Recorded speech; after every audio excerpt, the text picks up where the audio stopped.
Hola, muy buenas tardes.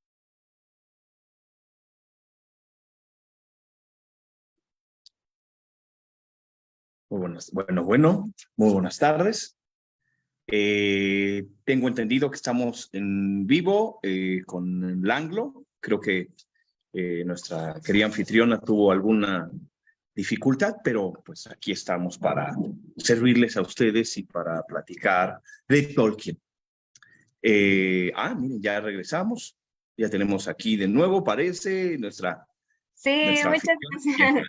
Disculpen unas fallas técnicas con el Zoom, pero les doy la más cordial bienvenida, perdón, a todos y todas a esta plática, conferencia, como lo quieran ver, pero siempre muy interesante con la Sociedad Tolkiendili de México. Hoy vamos a seguir de la mano de Medardo con las estructuras narrativas del Señor de los Anillos, y hoy tenemos un tema muy interesante, frente a la Puerta Negra, ¿no? La Puerta Negra, recordemos que es un imponente acceso construido por Sauron que bloquea el paso de Ciri Cogor y que se alza y amenazante ante el ejército del oeste. Entonces, vamos a ver si los capitanes de los pueblos libres atraen la atención del ojo para darle tiempo al portador del anillo. Entonces, quiero saludar a Medardo y darle la palabra. Adelante, toda tuya esta tarde y empecemos. Muchísimas gracias y gracias una vez más al Anglo por organizar estas posibilidades de platicar de un autor universal tan importante y también recuerden que las actividades de la Sociedad Tolkiendili de México son completamente gratuitas y en las redes sociales están para todas las personas. Dicho entonces lo anterior, continuamos con este proyecto que tiene ya cerca de 2 años, en donde hemos ido observando cada uno de los capítulos del Señor de los Anillos y habíamos comentado en otros momentos que hay muchos modos de acercarse y analizar cualquier obra literaria, la obra de Tolkien, y que estamos en este caso dándole un enfoque de herramienta literaria. ¿Cuáles son esas mañas que como autor utiliza Tolkien para generar un efecto en el lector? Y el capítulo de la Puerta Negra no es suficientemente mencionado entre lo extraordinario de El Señor de los Anillos. Es decir, mucho se habla, por supuesto, de la Guerra de Rohan, el concilio de Elrond, el rescate de Frodo, a eso ya llegaremos, pero se soslaya este capítulo que es de una ingeniosidad literaria muy interesante.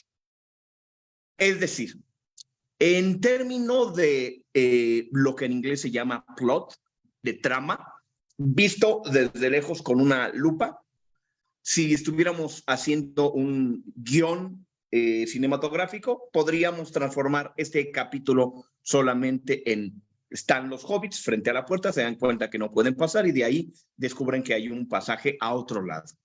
Y ya, ese podría ser el resumen general, e incluso en una adaptación cinematográfica, como las películas de Peter Jackson del año 2000, bueno, esta de 2001, lo que ocurre es llegan, asciende la música, ven la puerta y hay un diseño de una situación de acción en donde ellos se resbalan en la película y se ocultan de unos Haradrims que pasan por allí y fin, ¿no? Y les jala las capas, Gollum le dice, no, hay que ir por allí. Y ya, es decir, visto desde afuera, lo único que ocurre es eso. Ahora bien, la oportunidad literaria que utiliza Tolkien para hacer de esta cosa tan sencilla como un sitio y 3 personajes es asombroso. Primero, la primera línea del capítulo dice, antes de que la siguiente mañana amaneciera, el viaje a Mordor había terminado. Y aquí tenemos nosotros que tener muy clara la diferencia entre la perspectiva de los hobbits y la perspectiva de... Nosotros sabemos que están a la mina. Nosotros sabemos que todavía ni siquiera ha empezado lo peor. Todavía no se han topado con ella la araña, no ha aparecido Faramir. Definitivamente que les falta mucho para las grietas del destino. Sí, desde la perspectiva general del lector. Pero si ustedes se ponen en la mente de estos pequeños hobbits, en realidad este es el final del viaje. Este es el momento en donde están cumpliendo aquella cosa que habían salido a hacer una mañana de la comarca. Entonces, para los hobbits no es cosa menor, cumplieron con su misión y cumplieron con su misión para en las primeras páginas del libro quedar muy claro que esa misión es imposible. Y entonces entran las dos herramientas claves que utiliza Tolkien para esto. Primero, la descripción y luego el diálogo. En teoría de la novela, en teoría de las narraciones literarias, las descripciones lo que hacen siempre en un libro es parar el tiempo. Comienza uno a describir las torres, la cañada, y en cuanto uno describe lo que sea, se para el tiempo para el lector. Y en cambio, cuando aparecen diálogos, en este o cualquier otro libro, el tiempo se suelta. Y eso es lo que hace porque, por ejemplo, las obras de teatro resulta su lectura tan ágil porque estamos, digamos que en tiempo real viendo los diálogos. Y entonces esos son los dos pedales para avanzar el tiempo y para pararlo en una novela, descripción y diálogo. Y aquí Tolkien inicia con la descripción de la puerta de donde no pueden pasar los colmillos, los dientes de Mordor, esas dos torres que originalmente habían levantado los hombres del oeste para contener la amenaza de la sombra. Y sabemos en la descripción que hay una pendiente, una colinita, y ahí hay un hueco, y en ese hueco están metidos los hobbits. Y es tan clara la descripción de Tolkien que hay ilustraciones numerosas de esto. Alan Lee tiene unas muy claras, y también en la reconstrucción que hay para la película de Peter Jackson, retomando la imagen de Alan Lee, es muy fácil, está puesto el escenario muy claro y concreto, y entonces florecen los diálogos con lo mejor que habían dado los tres personajes hasta este momento. Lo voy a decir de nuevo. Ya desde que se encontraron con Gollum en las colinas de Emyn Muil, viniendo para acá, ha habido un juego de espejos negros entre los tres hobbits, porque cada uno de esos hobbits se refleja en el otro. Es un juego psicológico donde Frodo sabe que en su caída sería como Gollum. Gollum ve en Frodo toda la compasión de la humanidad que alguna vez pudo haber, como un perro callejero con su amo. Al mismo tiempo, Sam ve en Frodo todos esos ideales élficos que lo recuerdan, y Frodo ve en Sam esa comarca simple por la que vale la pena luchar, y al mismo tiempo Gollum y Sam, los dos luchando por la atención de Frodo, también se reconocen como similares con las triquiñuelas para sobrepasar en astucia uno al otro. Slinker y Stinker, ese Gollum que al final del capítulo anterior está platicando consigo mismo, ya menciona un he y una she, ¿no? Que es he, Sauron, she, nosotros no sabemos en este momento, pero es por supuesto ella la araña, y él ya está planeando su golpe, su gran golpe, y al mismo tiempo Sam ya lo ha escuchado y está preparándose y previéndose. Esto ya está ocurriendo, este juego de espejos negros ya está ocurriendo a lo largo de Emyn Muil y a través de las ciénagas de los muertos. Y ahora, frente a la puerta negra, aparece cada uno de los tres personajes en la mejor manifestación, sobre todo a través de diálogo, de lo que cada uno de los personajes es capaz. Cada uno florece aquí en un instante de un modo asombroso, porque además se refleja con los demás. Pasemos entonces a los detalles. Primero, Sam.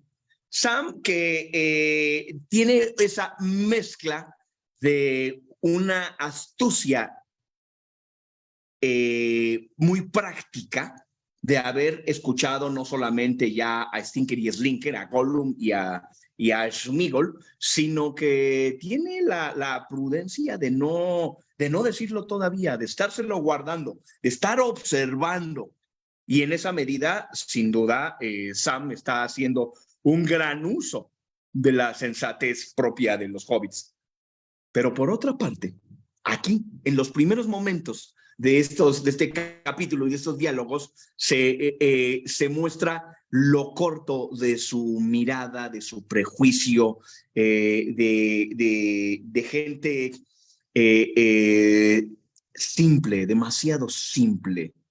Su nombre, Sam Wise, Sam Wise sería la traducción de lo que Tolkien diría era la lengua primordial del el verdadero común que inventa Tolkien y que dice que se tradujo al inglés. Sam Wise, medio sabio en ese western original, hubiera sido Vanasis, que es también eso, medio sabio, y entonces Sam está mostrando las dos caras. Esta astucia para detectar a Gollum, pero él piensa que Frodo, por tener el corazón blando con Gollum, es débil. De ese tamaño es su equivocación. De ese tamaño es la falta de sabiduría que le hace falta al puente a cruzar y que en los siguientes momentos va a estar claro. Entonces, él cree que como Frodo trata a Gollum con cierta dulzura, eso hace débil a Frodo. Esa es la perspectiva de este Sam. Y al mismo tiempo estamos nosotros viendo en diálogo, en la floritura de los diálogos de Sam, todo el tiempo, palabras coloridas que ya Sam y Frodo dijeron que es el arcón de los tesoros bombastic, el arcón de los tesoros asombrosos y muy floridos del lenguaje de Sam. Y si por una parte él dice, qué tremendo este destino que nos espera y probablemente ya hemos llegado al final del camino, por otra parte también no pierde la oportunidad para hacer un chiste, no puede evitarlo, no dice, no, mi papá ni me reconocería. Bueno, y entonces vemos a Sam en su samidad, por decirlo de algún modo. Y es entonces, ante esa perspectiva de la puerta cerrada, que Gollum le da la vuelta a la trama y le aplica a Frodo la misma que Frodo le aplicó a Galadriel. Y le dice, déjate de problemas y pásame el anillo. Así de simple, ¿no? Entonces, así como Frodo le ofreció el anillo a Galadriel y no lo quiso, así Gollum le dice, aprovecha, ya llegaste, ya cumpliste, ya no se pudo, libérate del problema y pásame el anillo. Dice, lo voy a cuidar bien, voy a hacer mucho bien, es más, especialmente a los hobbits, le dice Gollum. Y el siguiente diálogo que se va a desarrollar entre Frodo y Gollum, como decía yo, no solamente está mostrando a Frodo en sus mejores, como voy a decir a continuación, sino que las respuestas que siguen de Gollum son las más brillantes, las más sueltas que nunca antes tuvo Gollum desde que apareció en Los Acertijos en la Oscuridad en la novela del Hobbit y que nunca más volverá a tener. Este es el momento cumbre de la mente chispeante y del lenguaje de Gollum. Este es el último momento en donde vemos a Sméagol en toda su gran posibilidad. Y de inmediato le muestra Frodo a Sam que la bondad no es debilidad, que él puede tener el corazón lleno de compasión hacia esa criatura destruida y que al mismo tiempo tiene la fortaleza de hacer lo que viene en unos momentos y que asombra a Sam y dice, no, si estaba yo muy tonto, y le ve toda la potencia de lo que él identifica como los grandes, Aragorn, Elrond, Gandalf, ¿no? de un rey de otrora.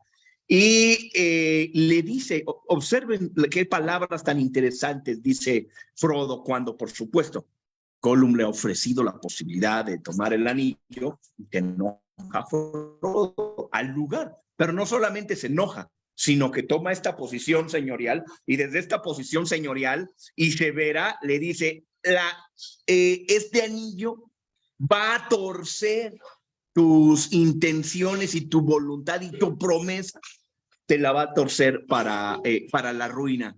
Y a continuación, Frodo dice dos profecías, una falsa y una verdadera, y asombra, porque estamos viendo ya en Frodo, es decir, observa los arquetipos, mientras vimos momentos anteriores a este Samwise, que es mitad sabio y mitad tonto, por decirlo de alguna manera, estamos viendo a un Frodo que ve tan lejos que incluso momentos más tarde puede imaginar a los hombres de otrora que construyeron esas torres que ahora tiene Sauron y que esos hombres ya se han muerto y que de algún modo están también anunciando temáticamente, legendariamente, los hombres muertos de la piedra de Erech que va a guiar Aragorn a la batalla de Pelennor. Y ahí van sus dos profecías. Por una parte, le dice a Gollum que debe obedecerlo y que si no, se va a arrojar él mismo al fuego. Y aquí está anunciado el final de la novela. Aquí está anunciado el final del Señor de los Anillos, cuando el mismísimo Frodo ahorita le está diciendo, y te vas a arrojar dentro del fuego. Y esa profecía será cierta. Luego la siguiente es una profecía falsa, porque aquí le gana la avaricia a Frodo y dice, y nunca más vas a tener el anillo de regreso.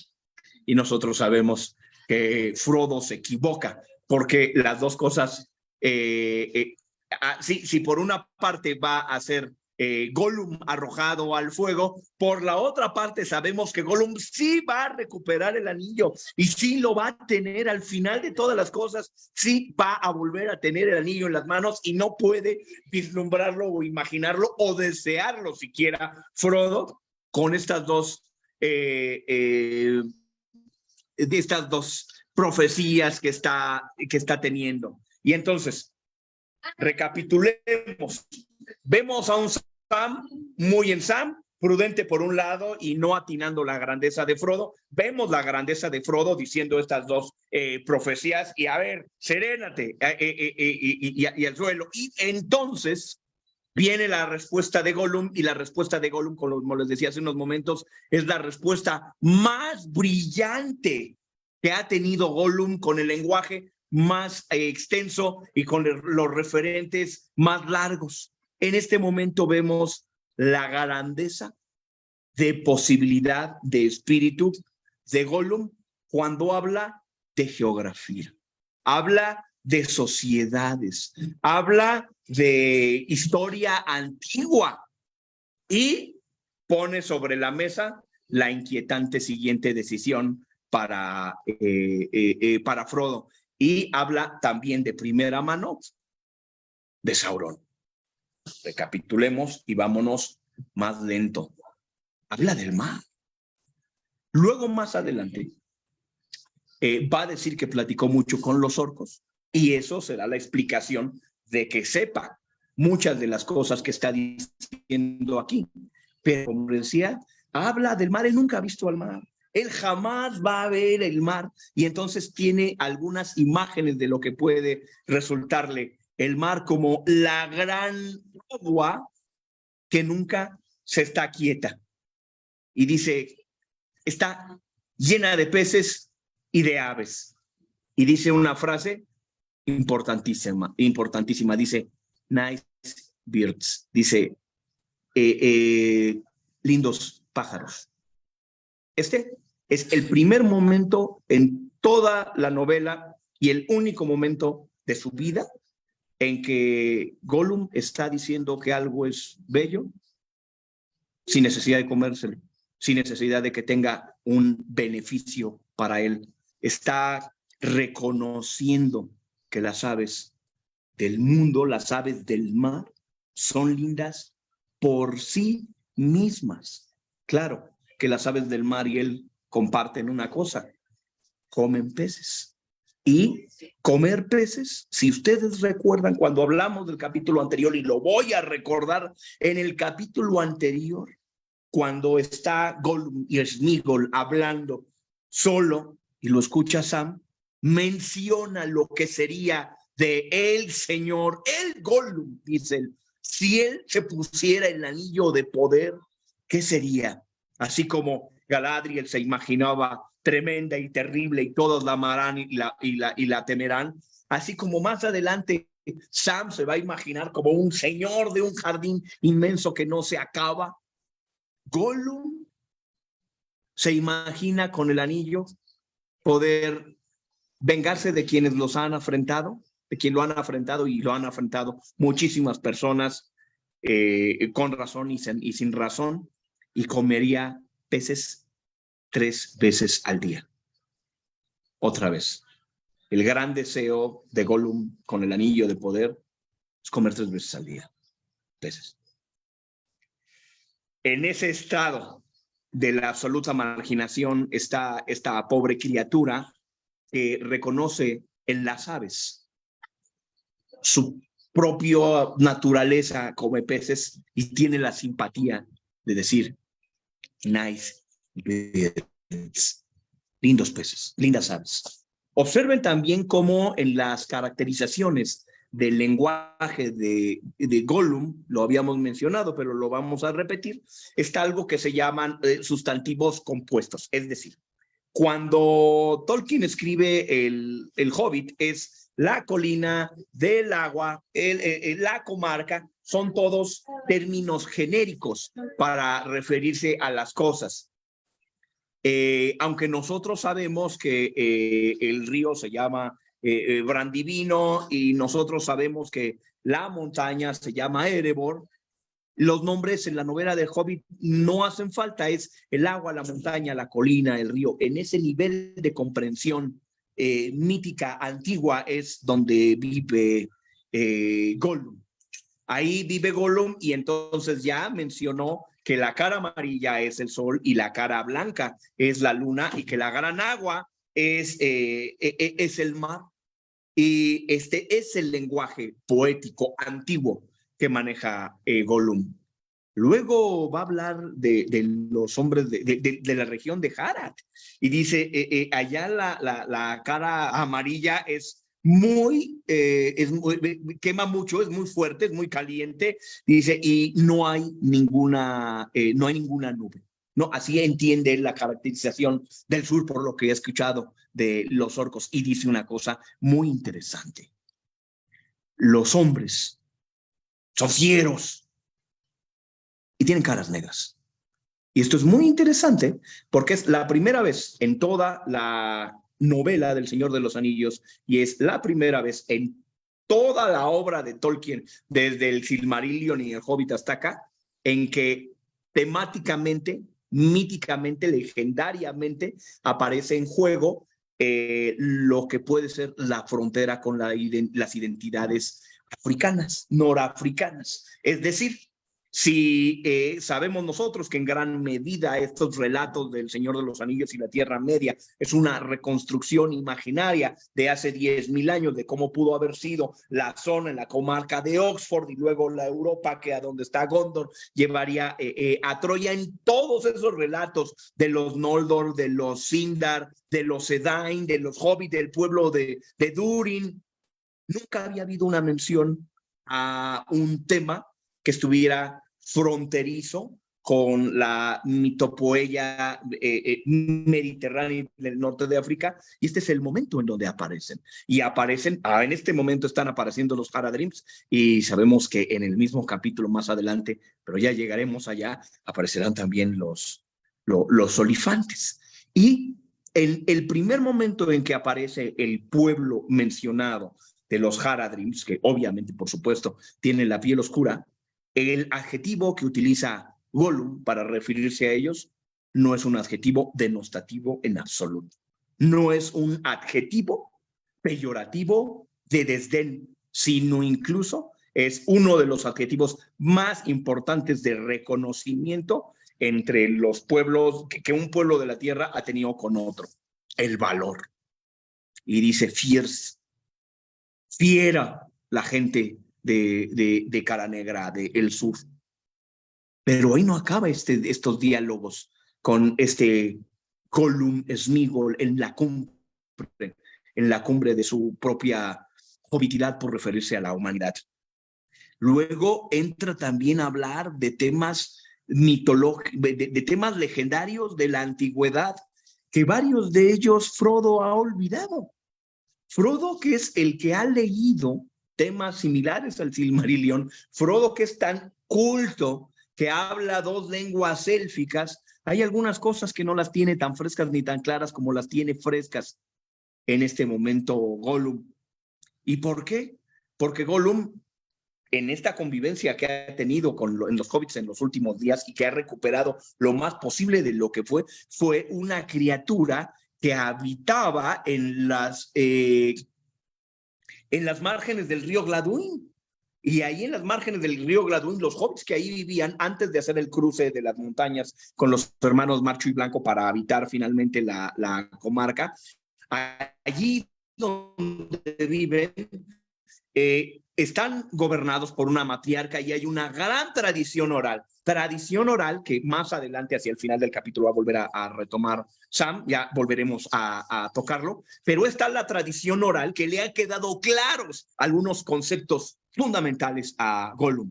El árbol blanco, el rey del oeste, el árbol blanco y la torre de la luna.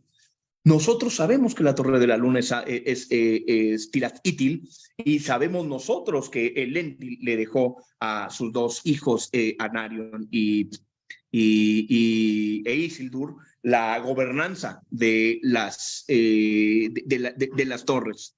Y reconoce el tema Frodo y dice, sí, por supuesto, estamos hablando de la torre de Isildur. Menciona Gollum las casas que son como colinas de piedra, obviamente refiriéndose a castillos. Nuevamente observen este modo de referirse Gollum a las cosas como la gran mar que está quieta, ¿no? Y para él las grandes casas de piedra son los castillos, y aquí viene un momento extraordinario. Se menciona la Torre Blanca, dice Gollum, y Frodo dice, sí, Minas Ithil, que por entonces la tenía Isildur. ¿Y quién fue Isildur? El que le cortó de la mano negra de Sauron el anillo. Y entonces dice Gollum, la mano negra de Sauron tiene solo 4 dedos. Otra vez. Cuando se menciona a Isildur y se menciona que fue él que cortó la mano, el anillo de poder de la mano de Sauron, Gollum lo reconoce porque Gollum lo ha visto. Gollum lo ha visto y dice, le falta un dedo, tiene 4 dedos la mano de Sauron. Gollum ha visto a Sauron y está declarando con toda claridad que le falta un dedo. Y ya vimos al final de la guerra de Rohan que Pippin Peregrine Took por un momento tuvo la posibilidad de mirar a través de la Palantir a Sauron y enloqueció y cayó en un estado de enajenación, de donde si hubiera sido el anillo de poder todo hubiera sido una ruina total. Afortunadamente con eso sabemos atrajo la atención de Sauron en esa dirección, pero eso le pasó a Pippin nada más de medio asomarse a un cristal donde estaba referido el mismísimo Sauron, y Gollum se lo topó y habiéndoselo topado, recuerden ustedes que ya en los capítulos anteriores ya había maldecido a Sauron y había caído en el uso del para maldecir a Sauron, porque Gollum es el gran enemigo de Sauron. Habíamos mencionado que 3 personajes con la G, hay 3 Gs que son los grandes enemigos de Sauron: Gandalf, Galadriel y Gollum. Y Gollum, que es el gran enemigo de Sauron, conoce la mente de Sauron quizá mejor que ninguno de los otros sabios. Él vendrá a la puerta, está juntando a las tropas para la madre de todas las batallas y él vendrá pronto a la puerta negra. Y entonces para este momento, en este desplegado de sabiduría, de conocimiento, de sensibilidad por las aves, del valor de haber sobrevivido a Sauron, en medio de eso, pone Gollum sobre la mesa, baja las barajas y le da vuelta a la novela y le da vuelta a la vida de Frodo. Porque como estaba fracasada la misión, están derrotados frente a la Puerta Negra y hay en la derrota una cierta calma, porque no hay más cosa que hacer cuando uno está derrotado. Y entonces, ¿qué pasa? Que Gollum le dice, es que hay un camino secreto. Oh, no. Un camino secreto es una posibilidad de tener que seguir adelante y de esperanza. Y eso turba a Frodo. Este diálogo ocurre en una profunda turbación de Frodo porque obviamente lo primero que le dicen es, y si tú conocías del otro camino, ¿por qué nos dijiste? Y el razonamiento y la respuesta de Gollum es prístina. Dice, pues es que ustedes no me lo pidieron. Ustedes me dieron una orden concreta que los viniera a guiar aquí hasta la Puerta Negra. Yo los vine a guiar hasta la Puerta Negra, pero yo cómo voy a saber la misión que ustedes traen, cómo voy a saber lo que ustedes quieren. Cumplí mi misión y en ese sentido es completamente prístino. Yo lo cumplí, vine hasta acá y entonces Frodo tiene que preguntarse, ¿vale la pena darle una tercera oportunidad a Gollum? Y todo el capítulo tiene como corazón la duda de Frodo, debe tomar el camino secreto. Y preguntándoselo Frodo, tiene frente a él el desastre total. Y cuando Hamlet toma el cráneo para decir ser o no ser, es un momento donde Frodo se enfrenta a sí mismo para decir, es que tengo que, y cuando él se repliega en la duda, ahora viene el tercer momento de los encuentros extraordinarios.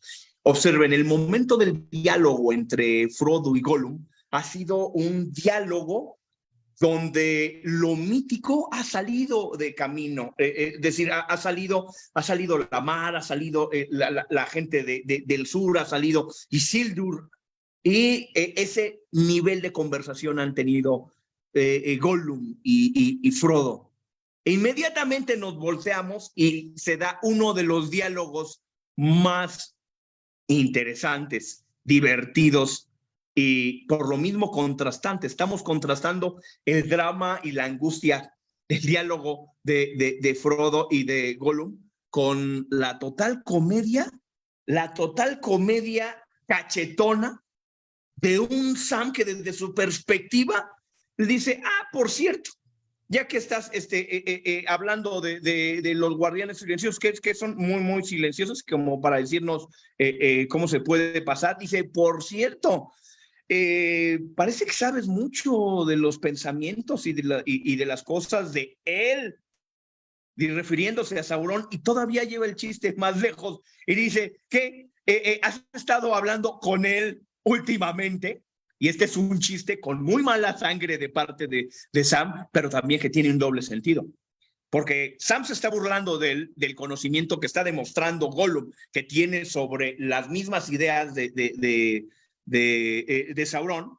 Por una parte se está burlando de él, por otra parte, por supuesto que lo está cuestionando porque sabe tanto, pero también cuando le dice, has estado hablando con él últimamente, es un guiño a los diálogos secretos que ha estado teniendo Stinker y Slinker, Gollum y Sméagol, y donde ya ha salido a refugir el nombre de él, Sauron, y de ella, que todavía no encuentra la identidad, y cierra ese diálogo así completamente venenoso, penetrante y burlesco de Sam contra Gollum con una frase, dice, or just hope hobnobbling, o nada más andas hobnoblinando. Hobnobbling en realidad se refiere a hobgoblin, y hobgoblin es una forma de referirse a estas criaturas fantásticas. El goblin es el trasgo. En algún momento los trasgos eran como los orcos del Señor de los Anillos, y en el Hobbit se menciona a los hobgoblins, serían como pues trasgos más grandes, como orcos más grandes, pero de cualquier modo pasa al lenguaje popular,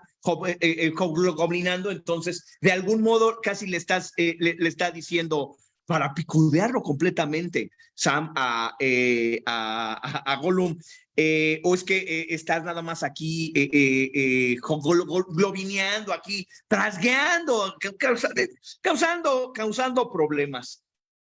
Y lo que sigue es maravilloso, porque logra poner Sam el dedo en la llaga, logra molestar tanto a Gollum, que Gollum, indignadísimo, empieza a reclamar utilizando el "ay, yo", rompiendo la lógica del "we", nosotros, my precious, como ha quedado su psique lastimada, enferma, demente, en esa doble personalidad que tiene y que lo acompaña y que es su identidad, my precious. Aquí de pronto vuelve en el enojo absoluto hacia Sam, y en la indignación total hacia Sauron vuelve a decir yo, y dice, sí, en efecto, a mí me dijeron que fuera a buscar el anillo, y fui y lo busqué, pero lo estoy buscando no para el señor oscuro, no, lo quiero para mí, yo. Está utilizando el yo. Y además, cuando lo comienzan a cuestionar al respecto de cómo fue que quedó libre, se enoja más, y entra el autor. En medio de este drama y de este diálogo, entra el autor a mostrarnos un poco de los pensamientos de Frodo, porque ya había en los diálogos con Aragorn, previamente en el río Anduin, y con los diálogos iniciales del primer tomo en la novela, con los diálogos con Gandalf, que no quedaba claro si había sido soltado por Sauron como un agente o si se había escapado. Y piensa Frodo que la realidad son las dos cosas al mismo tiempo, que por supuesto que el señor oscuro se las había arreglado para dejarlo escapar, pero Gollum está convencido de que escapó, y por eso está indignado, porque le están diciendo que él no logró lo que logró, que es haberse escapado de ese al que odia tanto. Identifica no solamente esta realidad Frodo, sino que este es el mismo procedimiento que el amo de Sauron llevaba a cabo miles de años atrás, y me refiero a Morgoth, porque Morgoth en Namgant, en la fortaleza de Utumno, él también solía de vez en cuando dejar escapar a algunos esclavos elfos de la guerra para generar problema o discordia. En algunas ocasiones sí iban como agentes suyos a causar problemas, pero en otras ocasiones nada más ver la ruina del pariente era suficiente para Morgoth para solazarse de ese daño. Y observen que es el mismo procedimiento de lo que pasa con Windor, que el elfo de Nargothrond, que va a encontrar a Túrin justo en los momentos en los que mata a Belek, y que va a acompañar, Windor va a acompañar y a guiar a Túrin a su misma ciudad ante la mujer, para perder la mujer que ama, para perder la ciudad de la que provenía. O sea, vino un desastre de la intervención de Windor en la historia cruzada con la de Túrin. Y lo mismo va a hacer con Húrin, cuando lo captura y lo obliga a ver todos los desastres y tragedias que se generan en su familia, con su hijo, con su hija y con su esposa. Ya al final de los días de Húrin, Morgoth decide soltarlo, sabiendo que todavía va a venir algunos desenlaces terribles para ello, y como será, llega a matar a Mim del tesoro de Nargothrond, toma el Nauglamir, que ya tiene engarzado no, pero todavía no tienen cargados, pero ahí está el Nauglamir que se lo avienta en la cara a Thingol. Así es como cuidaste a mi familia. cuando monten el Silmaril en ese collar es que va a ser asesinado Thingol y ya Uri tiene un problema más con el pueblo de Haleth y ya muere junto a la tumba de Túrin. Lo que quiero decir es que ese mismo proceso de liberar a los esclavos, a los sirvientes, a los prisioneros, ya lo había hecho Morgoth y es eso mismo que tuvo, es la maniobra que tuvo Sauron con Gollum. Pero, observen, no solamente vemos el choque de las personalidades de Sam y de Gollum, crispados los dos, bastante más Gollum, sino que además de haber llevado a Gollum al extremo de hablar en primera persona y de manifestarse en su individualidad más alta. Ojo, en las mismas páginas en donde habló de las Night Bears y habló del árbol blanco y habló del rey del oeste, sino que está tan molesto que cuando lo siguen interrogando para saber si está vigilado el camino, el enfuruñado aprovecha ese enfuruñamiento para no decir nada más y con eso se cierra la trampa de ella la araña. Es decir, que si en el nivel de diálogo que hubieran tenido Frodo y Gollum, ahí se hubiera seguido cuestionando de una manera racional, responsable, oye, el paso por donde nos estás llevando, y los guardianes silenciosos, o sea, ¿qué es eso, los guardianes silenciosos? ¿Está vigilado, no está vigilado? ¿Cómo es que no está vigilado? Un paso tan importante, y quizá eso hubiera podido hacer dudar, así entre el policía bueno y el policía malo de Gollum y Frodo, hubieran podido haber hecho dudar a Gollum y que se resquebrajara su máscara y que la trampa de ella de la araña quedara revelada. Pero eso lo echa a perder Sam. Eso lo echa a perder Sam con sus burlas y ahora está tan enfuruñado que se comprende que ya no quiere hablar del tema y ya no le sacan ni una sola palabra y solo dice en una frase que es drama y comedia al mismo tiempo, que hace reír y que hace llorar, porque dice, sí, no hay lugares a salvo aquí en este país, ya, déjenme en paz. O sea, de un plumazo dice, sí, ya está vigilado, ya, al carajo, déjenme de molestar. Y eso es cómico, y eso es cierto. Y ese es ella la araña. Pero ya no entran en mayor detalle porque pues no lo necesita. Y esto sería suficiente para cerrar el capítulo. Para este momento hemos llegado a una altura de desenvolvimiento de los personajes suficiente como para pararnos, aplaudir y decir, ¡qué gran capítulo! Pero todavía no es el final. Todavía a esto se va a cerrar de una manera más hermosa, literariamente hablando, esta joya que es la Puerta Negra. Primero, ya se menciona la escalera de Cirith Ungol, y entra el autor a decir, si Gandalf hubiera escuchado una palabrita como eso, le hubiera dado escalofríos. Y el lector en ese momento no sabe de qué se trata, pero los lectores de 1950 y tantos, cuando se estaban leyendo hacia el final de los 50 e inicio de los 60, por primera vez el primero, segundo y tercer tomo, probablemente la palabra Cirith Ungol no les decía nada, pero ya en la publicación del Silmarillion, y Tolkien quería que se publicara el Silmarillion junto con el Señor de los Anillos, proyecto que no se logró, pero las nuevas juventudes o los nuevos lectores de El Señor de los Anillos que nos están escuchando ahora, pueden haber leído primero el Silmarillion antes que el Señor de los Anillos, que fue mi caso. Yo leí el Hobbit y el Silmarillion antes del Señor de los Anillos. Y en ese caso la mención de Cirith Ungol, en el autor donde las palabras son tan cruciales y el origen de las palabras lo es tanto, Ungol nos recuerda a algo, nos recuerda a un Goliat, a esa araña infernal de la que ya hemos platicado en otros momentos y por supuesto que se está aquí vislumbrando ella la araña. Y entonces, después de esa crispación entre burlesca y dramática entre Gollum y Sam, viene el momento de un diálogo interior de Frodo. Un diálogo interior de Frodo en una prosa muy hermosa, muy conmovedora y donde él está finalmente calibrando cuál debe ser la posibilidad. Y él mira hacia atrás, el momento en donde comenzó esta aventura junto con Gandalf en Bolsón Cerrado, tanto tiempo atrás, y dice, es que ese capítulo de su historia parecía como el mundo cuando era joven.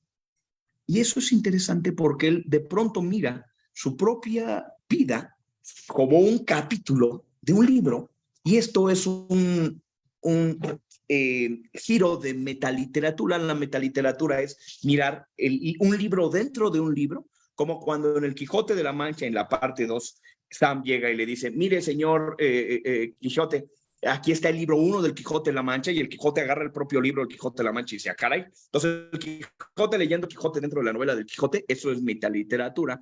Y aquí viene este primer guiño de él estar mirando ese momento de su vida como un capítulo de una historia de una era desconocida, porque poco más adelante, cuando esté en la escalera de Kiri Tungol, Sam y Frodo van a tener una discusión metaliteraria muy hermosa, donde están contemplando la historia donde ellos están viviendo como una historia, y mencionan la historia de Beren y de Lúthien como otra de las grandes historias. Metaliteratura dentro de la metaliteratura, y eso comienza a esbozarse aquí.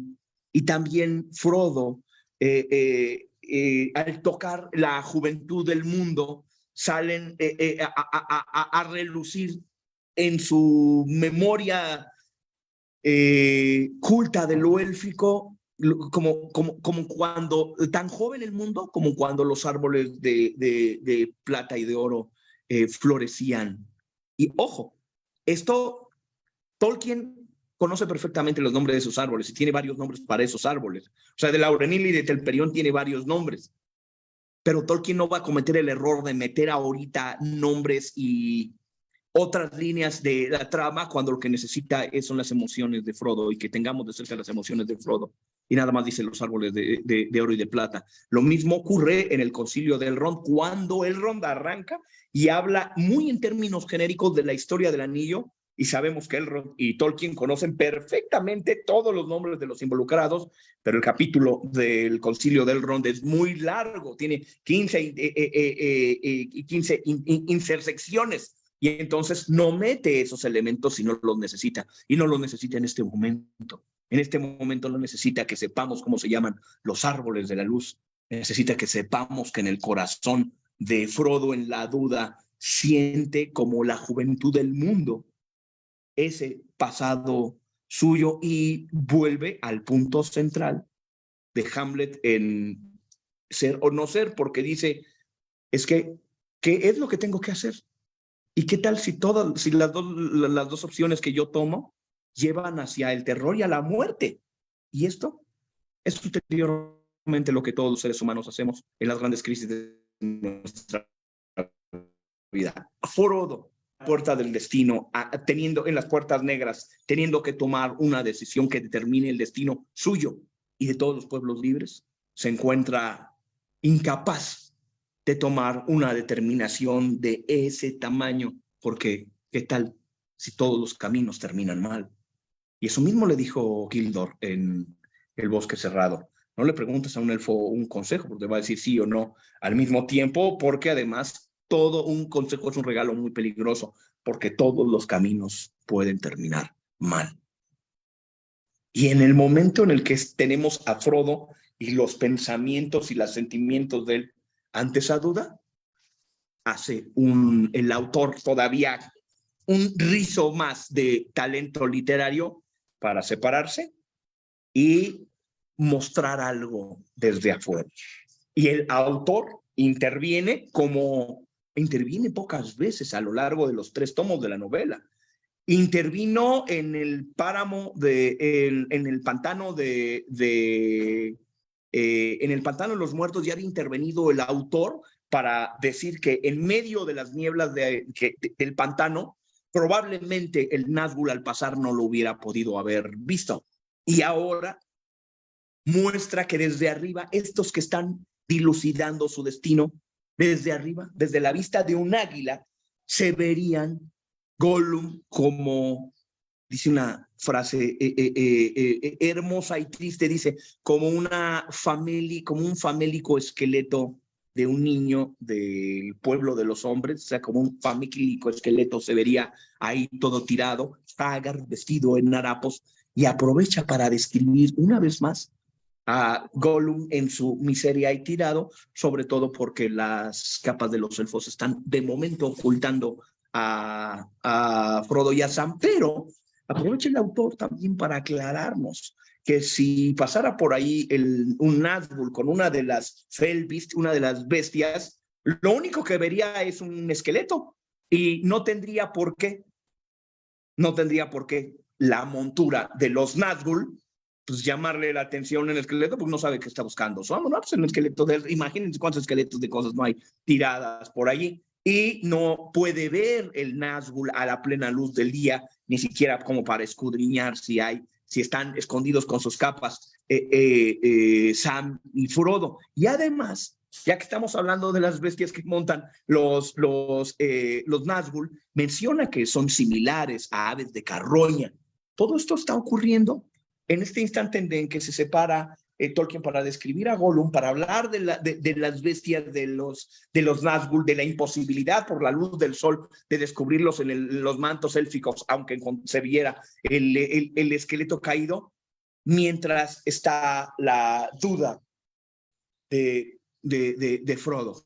Y una vez más, este podría ser un gran momento para terminar el capítulo, pero es que todavía hay 2 hebras más que atar en este capítulo, y ahí está, en la duda todavía Frodo, y nosotros como lectores enterándonos de esa figura famélica que se miraría desde arriba cuando se escucha un tumulto de las tropas que están viniendo por el camino del sur y que se dirigen hacia las puertas de Mordor, y entonces pasa una cosa muy similar a la que había ocurrido en la Guerra de Rohan.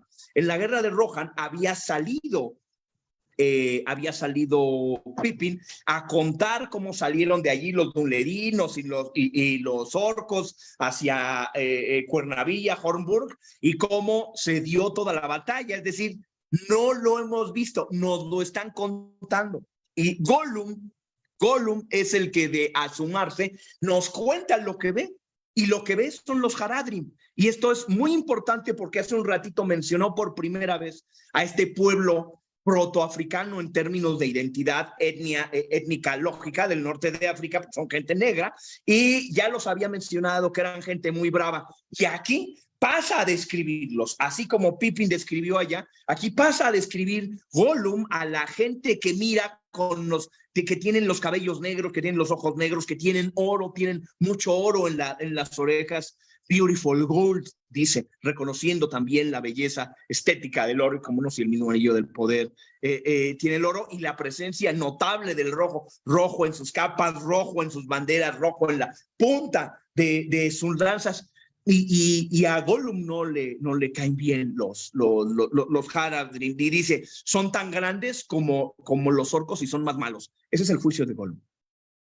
Y justo en el capítulo próximo, Sam va a encontrárselos. Esta descripción que hace Gollum es la suya, pero Sam se va a encontrar con aquel guerrero que va a caer muerto frente a él, y va a volver a describirse el corcelete de bronce, va a volver a describirse las trenzas, el rojo de los ropajes, pero mientras Gollum, desde su perspectiva de miedo, dice, son gente del tamaño de un orco y son gente mala, cuando Sam se lo encuentre, no, lo va a humanizar y va a preguntarse, y ya hablaremos de eso en el siguiente capítulo, y va a preguntarse, ¿y esta persona sería buena o sería mala? ¿Qué mentiras lo habrán venido a morir? Aquí humaniza a este guerrero de Haradrim, y se rompe la barrera del enemigo. Pues no es un orco, es un hombre.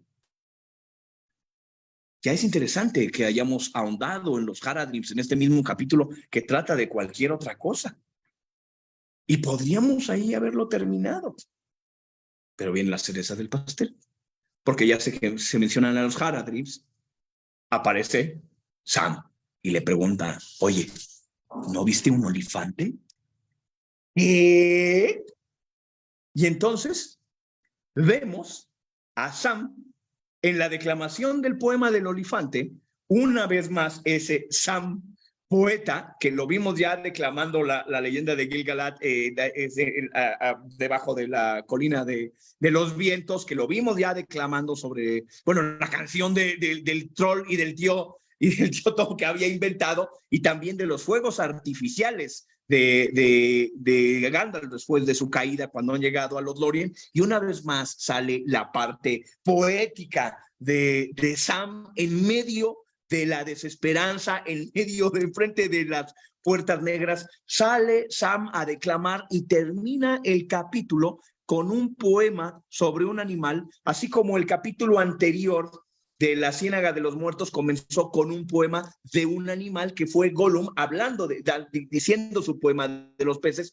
vinculado con el Hobbit. Y aquí estamos acabando otra vez con un poema de un animal, y aprovecha Sam para ensamblar con lo mismo que había mencionado Gollum de la tradición, y dice, sí, es que nosotros los hobbits tenemos nuestros propios cuentos y nuestras propias historias, y en esas historias, pues en los días antiguos, los hobbits andábamos más y rondábamos pues, por todos lados, de aquí para allá, como salen en Ring of Power dando vueltas de un lado para otro. Y dice una cosa muy interesante, no todos volvían, y los que regresaban, no todo el mundo les creía lo que habían visto, como le pasó a Marco Polo.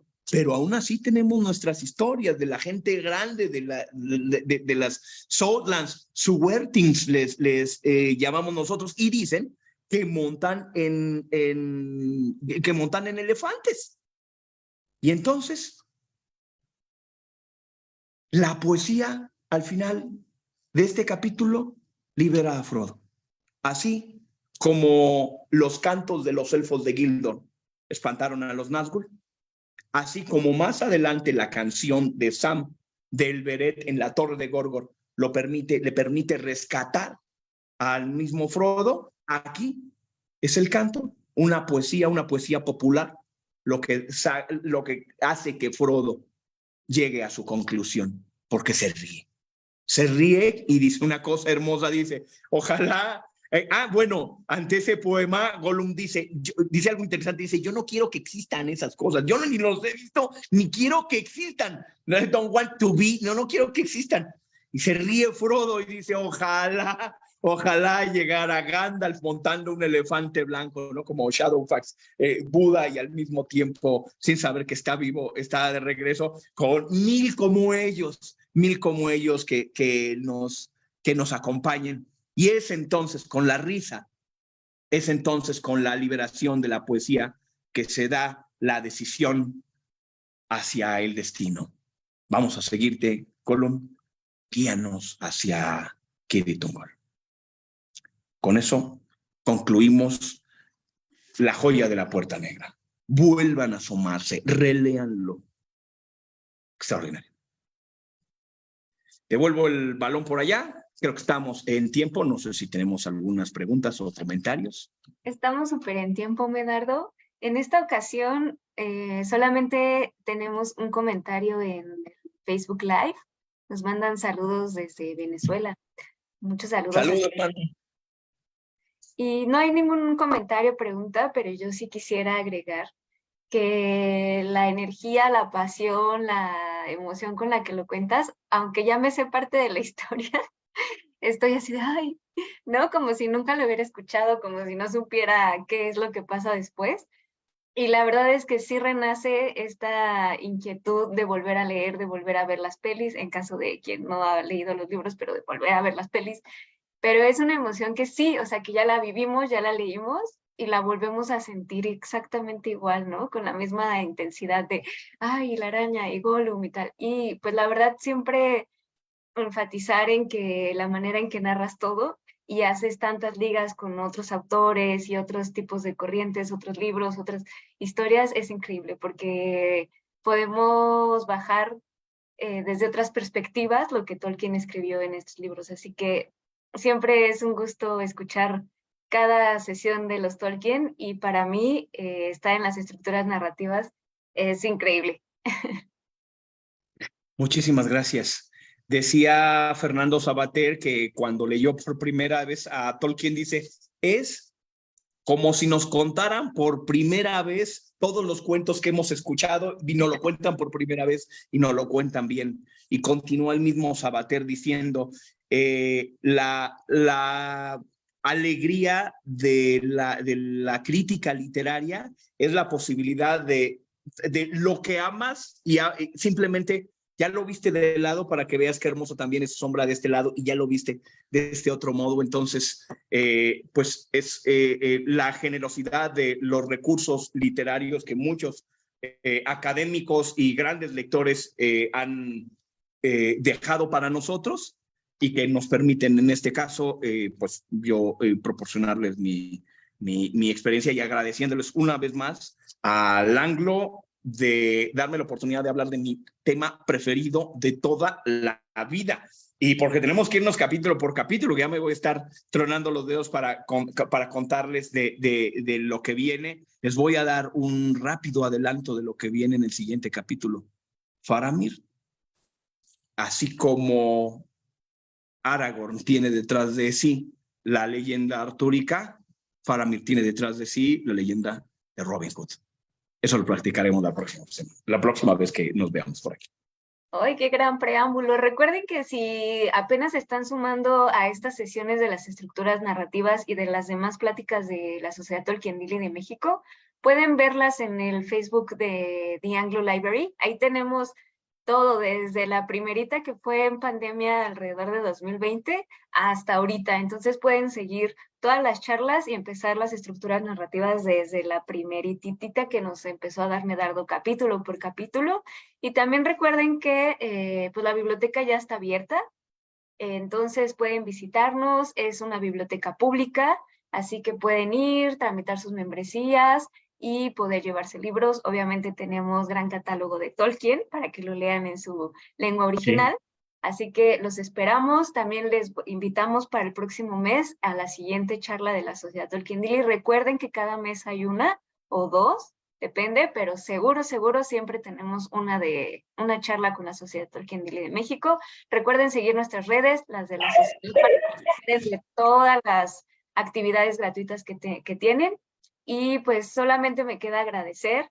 Definitivamente este fin de semana tendrá que estar destinado a rever o a releer este capítulo. Así que muchas gracias, Medardo. Muchísimas gracias a todos ustedes y vayan corriendo a releer El Señor de los Anillos y a compartírselo a los demás. Sí, inviten a todos a ver estos videos y a unirse a la siguiente emisión. Muchas gracias y que estén muy bien. Hasta luego. Hasta luego. Gracias, Medardo. Un abrazo. Saludos a todos.